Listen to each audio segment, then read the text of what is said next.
भूतिया किताब। रवि को पुरानी किताबें इकट्ठा करने का शौक था। एक दिन एक पुराने कबाड़ी की दुकान में उसे एक अजीब सी किताब मिली। उसकी जिल्द काली थी और उस पर कोई नाम नहीं लिखा था। जैसे ही उसने उसे छुआ, उसे एक ठंडी लहर महसूस हुई। दुकान वाले ने कहा, यह किताब जितनी पुरानी लगती है उतनी ही खतरनाक है, इसे मत लेना। लेकिन रवि ने हंसकर किताब खरीद ली और घर ले आया। रात को जब उसने पहला पन्ना खोला तो उसमें सिर्फ एक वाक्य लिखा था, अब तुम इसके पात्र बन चुके हो। रवि को यह अजीब लगा, लेकिन उसने पढ़ना जारी रखा।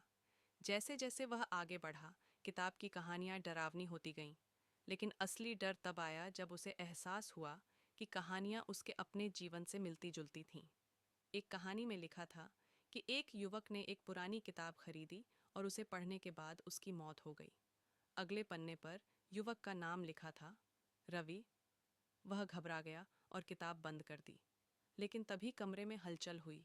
अलमारी का दरवाज़ा अपने आप खुल गया, खिड़कियों के पर्दे उड़ने लगे और एक धीमी सरसराहट सुनाई देने लगी। डर के मारे रवि ने किताब को जलाने का फैसला किया। जैसे ही उसने माचिस जलाई, किताब अपने आप खुल गई और पन्नों से धुआं निकलने लगा। अचानक किताब में से एक काली परछाई निकली और रवि पर झपट पड़ी। सुबह उसके दोस्त उसे ढूंढने आए, लेकिन कमरे में सिर्फ जली हुई किताब पड़ी थी। रवि का कोई निशान नहीं था। आखिरी खुले पन्ने पर सिर्फ एक नया नाम लिखा था, तुम अगले हो।